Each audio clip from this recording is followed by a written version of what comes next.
Ok, donc deuxième jour, je vais ouvrir le circuit de climatisation, je vais démonter les condenseurs, il y a le gros là, le petit en bas, je vais démonter le compresseur, installer les nouvelles pièces, faire le vide, vérifier que le circuit est bien étanche, et ensuite, s'il est vraiment bien étanche, le remplir de nouveau avec du gaz. Allez, c'est parti.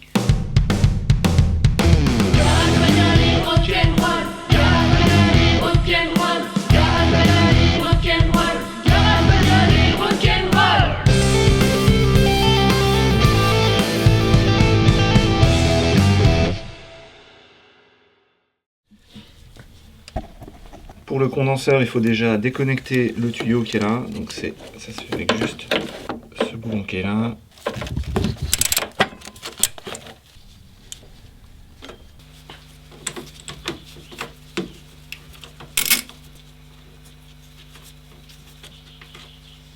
Alors avant d'ouvrir le système de climatisation, il faut bien s'assurer qu'il n'y ait plus de gaz dedans. Donc là, dans mon cas, tout le gaz s'est déjà échappé. Donc je peux ouvrir, il n'y a plus de pression dans le système.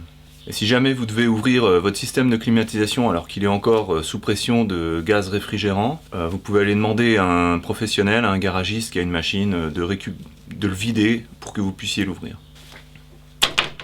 Donc pour éviter qu'il y ait des particules qui viennent contaminer le circuit, l'intérieur, je vais mettre un petit bout de papier dans le tuyau. Voilà, comme ça. Ok, donc les deux tuyaux du condenseur sont débranchés. Donc maintenant je vais le sortir.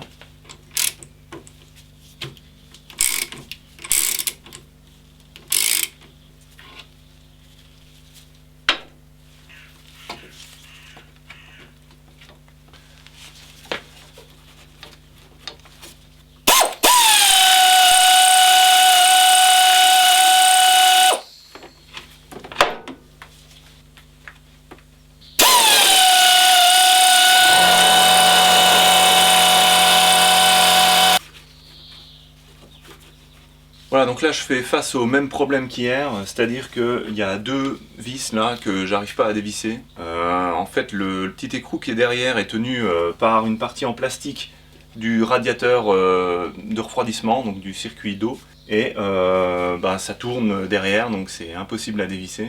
Donc là l'idée maintenant ça va être de vidanger complètement le radiateur de refroidissement, et puis de sortir tout ça d'un bloc pour pouvoir ensuite démonter les éléments l'un après l'autre.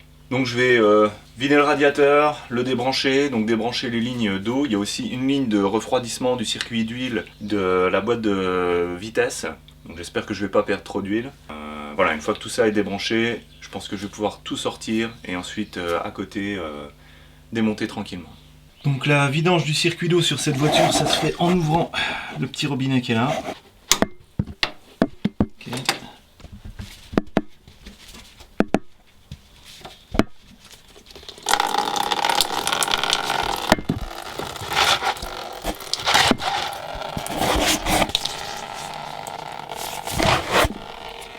Voilà, donc le robinet est ouvert, ça coule pas tout simplement parce qu'il n'y a pas d'air qui peut passer.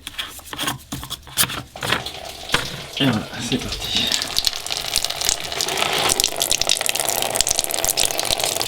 Donc je vais déconnecter.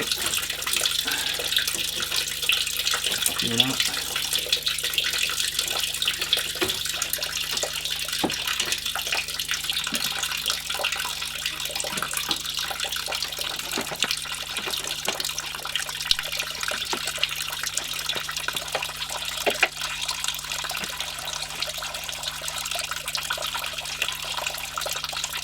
Donc voilà la ligne d'huile de refroidissement pour la boîte de vitesse.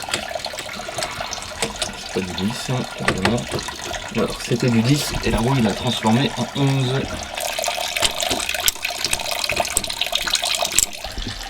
Donc là tout est rouillé, vaut mieux pas trop insister. Je vais mettre de la WD-40 et puis je vais tenir la...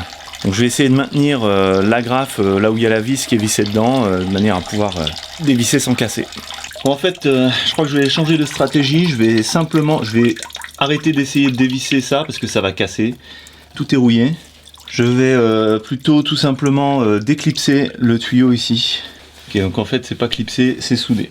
Ok, donc je crois que je vais faire encore autre chose. Je crois que je vais démonter les lignes ici et là. Parce que là, c'est même pas la peine d'essayer, ça va casser. Donc je vais dévisser ici, là, je vais J'espère ne pas perdre trop d'huile de transmission. Bon, sinon c'est pas grave, j'en rajouterai.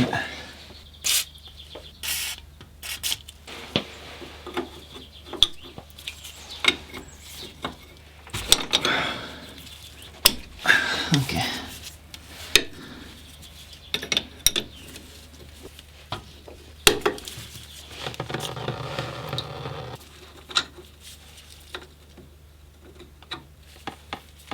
Voilà, donc là il y a vraiment juste un tout petit peu d'huile de la boîte de vitesse qui est partie. C'est vraiment pas grave, je pourrais remonter comme ça, sans problème. J'espère que ce coup-ci je vais réussir à tout sortir.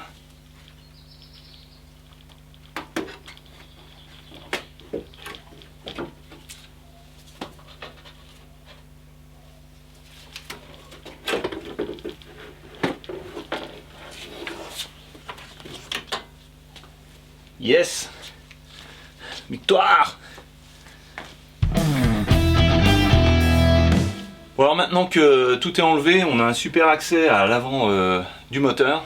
Donc là, ce que j'aimerais bien tenter quand même, c'est de démonter ce fameux embrayage visqueux pour pouvoir changer la poulie qui est derrière, qui est quand même pas mal rouillée. Bon, elle pourrait encore faire l'affaire, mais étant donné que j'ai la nouvelle pièce, ce serait quand même bien d'essayer de la changer. Donc cet embrayage visqueux, il faut toujours le maintenir vertical. Donc quand je le démonte, il faut que je le garde bien vertical. Il y a deux chambres de fluide et il ne faut pas que les fluides se mélangent. Donc ce que je vais essayer de faire là, c'est de bloquer la poulie derrière et puis essayer de dévisser avec la clé à impact ici.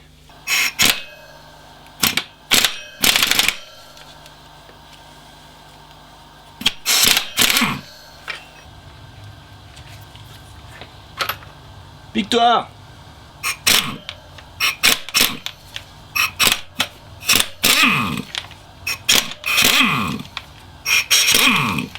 Alors pour pouvoir sortir cette poulie là qui est bien prise dedans dans son axe, je vais utiliser un extracteur de poulie. Voilà, donc il faut bien huiler le filet de la vis principale. Et là je vais passer les deux vis là dans les trous de la poulie. Et derrière je vais les fixer. Voilà, l'outil est positionné. Donc avec ce genre d'outil, il vaut mieux pas utiliser de clé à impact, il faut mieux y aller à la main. On a plus de sensations, on contrôle un petit peu mieux ce qu'on fait.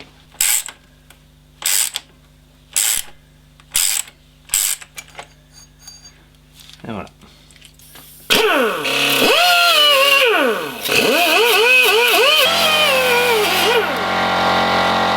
Ok, la nouvelle poulie.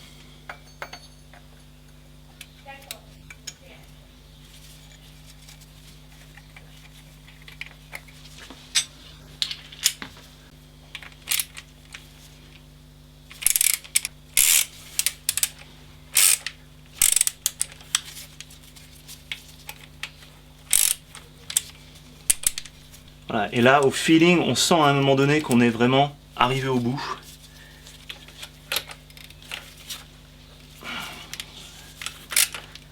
Ça devient vraiment dur.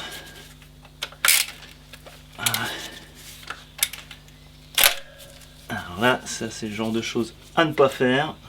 Ok. Ok, donc je vais serrer. Donc là, je vais mettre 20 Nm.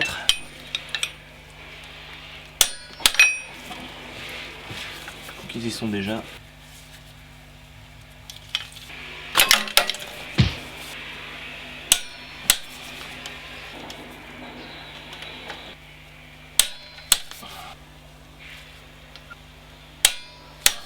Donc là, je ne vais pas remettre tout de suite l'embrayage du ventilateur. Je vais d'abord changer le compresseur, parce que là, il y a un bon accès.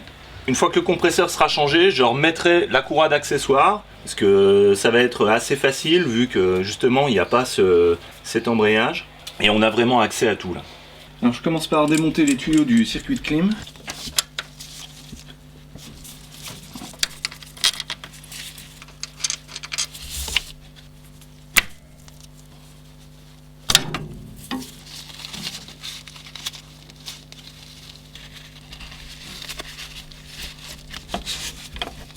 Et maintenant, je vais dévisser les quatre boulons qui maintiennent le compresseur.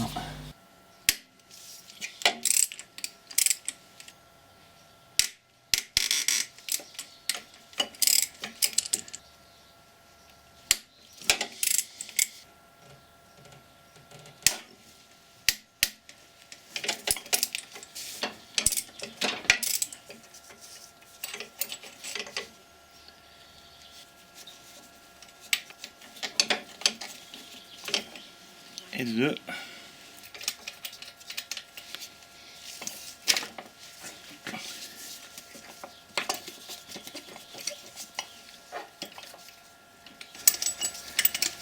Ok. Et le voilà. Voilà, donc le vieux compresseur est sorti et voici le nouveau. Voilà, donc il faut bien vérifier qu'il s'agit bien du même. Vous voyez que là, ici le roulement est impeccable comparé à celui-ci. La prise pour le courant, c'est la bonne. Et derrière, ici, les connecteurs sont les bons aussi. Donc sur ce vieux compresseur, c'est marqué ici qu'il faut utiliser de l'huile 8 et du R134A. Alors que sur celui-ci, la spécification pour l'huile a changé et c'est de l'huile PAG qu'il faut utiliser.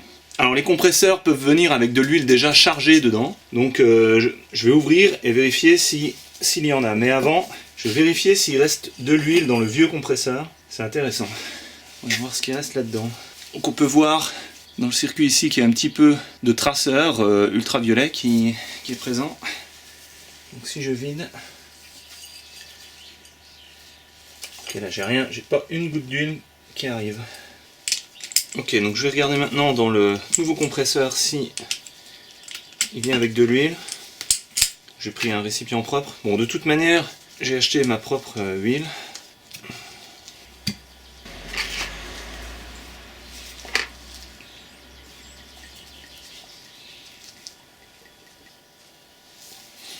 Ok, donc là on a sorti pas mal d'huile. Et celle-ci donc ne contient pas de traceur. Alors maintenant je vais préparer le compresseur avec du traceur et puis de l'huile neuve. Donc il doit sûrement rester un petit peu d'huile dedans. Sur l'étiquette c'est marqué de mettre 200 cm3, donc 1 cm3 c'est 1 ml. Donc ça fait 250. Je vais en mettre un peu moins de 200 ml. Et puis je vais utiliser une seringue graduée qui va me permettre de savoir quelle quantité je mets dedans. La plupart de l'huile que j'ai extrait coulait par l'orifice ici qui est le plus gros. Donc je vais remplir de nouveau dans cet orifice là. Donc le traceur il faut en mettre très peu. 1 ml ça devrait suffire. Voilà, donc là je crois même que j'en ai un peu. Donc voilà, je vais juste mettre ça, ça devrait suffire. Ensuite je vais déjà mettre 100 ml d'huile.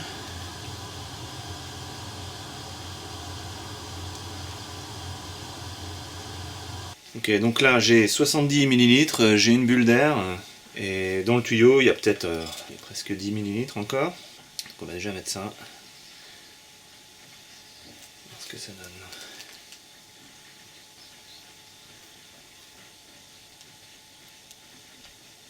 Ok, là on va dire qu'il y a à peu près 80 ml.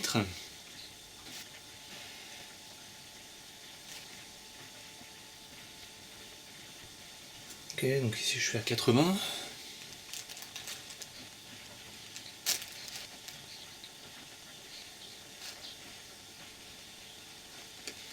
Donc là je peux mettre encore 40 ml.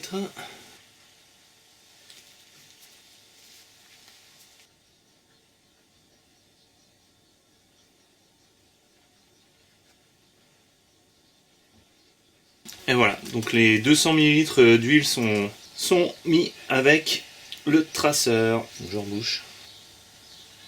Voilà, le compresseur est prêt à être installé. Donc avant de réinstaller le compresseur, je vais descendre ce deuxième condenseur. Je vais le débrancher ici et puis je vais faire descendre les tuyaux. Et ensuite, je vais changer les joints des tuyaux avant de remettre tout en place.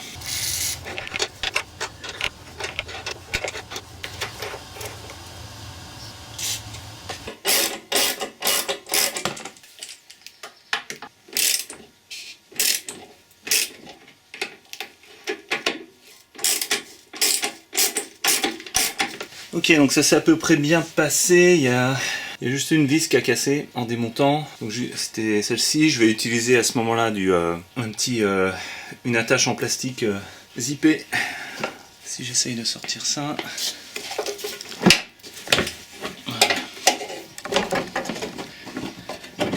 Voilà. le plus important là, c'est de faire attention à pas abîmer les tuyaux. Maintenant, je vais déconnecter les deux tuyaux là et je vais les reconnecter sur le nouveau condenseur. Alors normalement, ces écrous là ne devraient pas être serrés aussi fort. C'est vraiment la corrosion qui les retient. Voilà. Celui-là, c'est bon. Ok, donc là, le but c'est de démonter ces tuyaux là sans rien casser, ça va pas être évident. Donc si je regarde sur la nouvelle pièce, les tuyaux sont attachés là-dessus. Je peux éventuellement essayer de dévisser ici.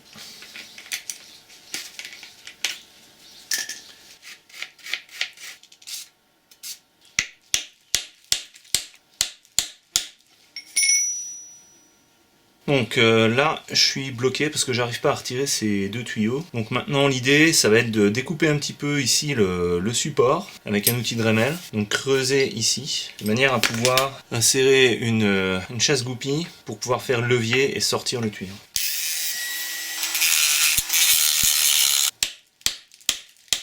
Ça donne que dalle. Si on va voir avec ça, rien.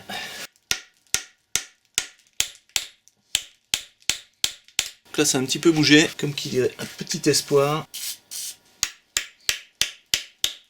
Là ça commence à s'écarter un petit peu. Et faire sortir le reste. Voilà. Donc voilà pourquoi ça a tant de mal à partir. C'est que là, la rouille s'est écartée. Voilà, j'ai réussi à sortir le tuyau sans endommager la partie là, qui est la plus importante. Celle-ci est un petit peu rabotée. Bon, bah, je vais juste bien la nettoyer, puis ça devrait faire l'affaire pour la suite. Alors là, vous pouvez voir aussi le mauvais état du joint là. Donc de toute manière, je vais changer tous les joints. Mais là, a priori, si on avait une fuite, c'était là. Donc histoire d'être sûr de ne pas me tromper, je vais remonter le tuyau que j'ai démonté sur le petit condenseur pour être sûr de ne pas me tromper de côté. Donc avant de le remonter, je vais nettoyer, je vais changer le joint là. Donc je vais déjà sortir le joint. Donc ça commence à être pas mal. Ce qui m'embête un petit peu, c'est le blanc qui se trouve ici là. J'ai peur que ça fasse une mauvaise étanchéité. Vous voyez cette partie blanche là qui est là. Je vais essayer de l'enlever. Ok, donc là j'ai nettoyé au maximum de ce que je pouvais. La partie blanche là ne part pas. Bon, ça a l'air d'être quand même assez lisse. Donc ce que je vais faire avant de remettre le nouveau joint de l'autre côté, je vais balancer un petit coup d'air comprimé dedans pour sortir toutes les impuretés s'il y en a. Voilà. Ok, donc je mets en place un nouveau joint. Donc c'était un joint noir du diamètre là, donc ça correspond au numéro de pièce là. Ce que je vais le faire avant de le mettre en place, c'est que je vais le tremper dans l'huile du compresseur. Maintenant de l'autre côté, c'est déjà tout propre, donc j'ai juste à changer le joint.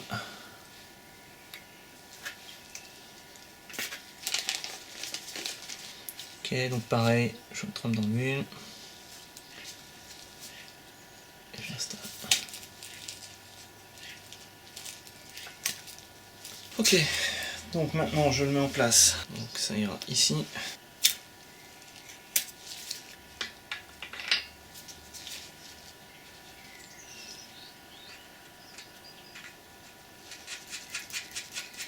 Donc les boulons qui vissent ces tuyaux, qui tiennent ces tuyaux, doivent être serrés pas trop fort, entre 10 et 15 Nm. Donc là, comme j'ai pas mal bricolé sur le tuyau, je vais serrer à 15.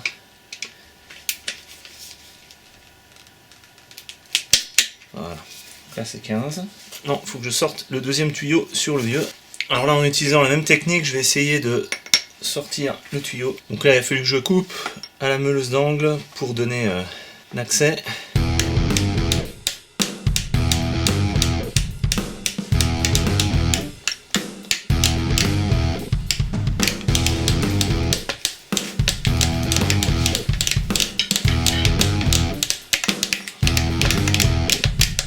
Donc pour celui-ci, rien à faire. J'ai beau taper dessus, ça se décale, mais pas du tout. Donc je vais changer de stratégie. Et à la meuleuse d'angle, je vais découper jusqu'à sectionner complètement la tige filetée. Donc je vais découper jusque à peu près entre les deux, en faisant bien attention de couper dans la masse ici et pas là-dedans. Une fois que c'est coupé, là, je devrais pouvoir sortir le tuyau. Et ensuite, je vais percer au travers de la tige filetée pour reformer le trou.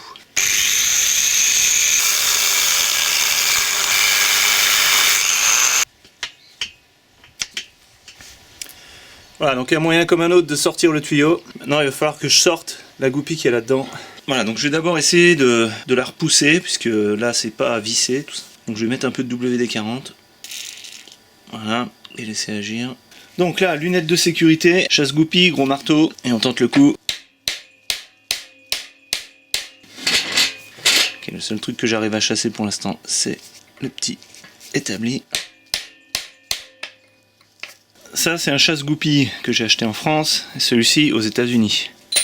Allez, on va voir si celui-là fait un meilleur travail.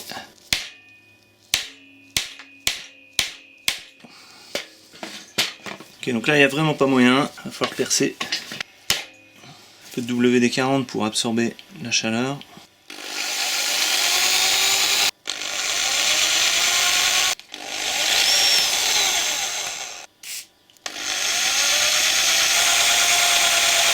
Alors avant que je le regrette, je bouche le tuyau, j'aurais dû faire ça bien avant.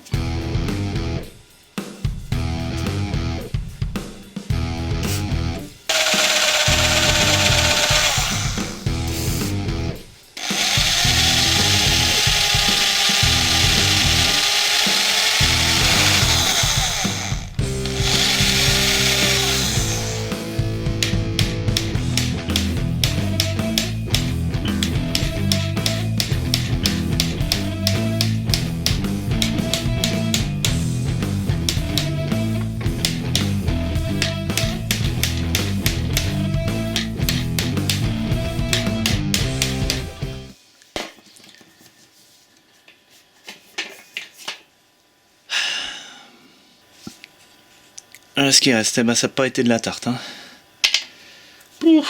Donc là, résultat des courses, j'ai attaqué ici. Donc finalement, j'ai réussi à sortir la goupille. L'important, c'est que le tuyau ici n'a pas souffert. Et d'ailleurs, il a l'air d'être en même meilleur état que l'autre. Il y a moins de traces blanches. Donc là, comme sur l'autre, je change le joint.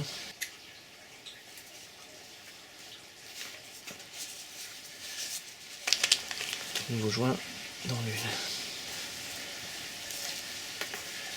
De l'autre côté, ce sera pareil.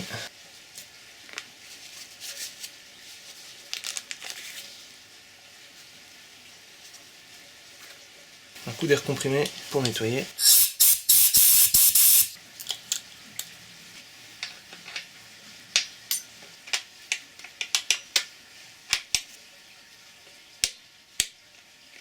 Et voilà. Voilà, c'est tout pour aujourd'hui. Comme d'habitude, je vous mets les liens des outils et des produits que j'ai utilisés dans la description. Si vous avez des questions, mettez-les en commentaire, je m'efforcerai d'y répondre. Allez, je vous dis à la prochaine, et rock'n'roll!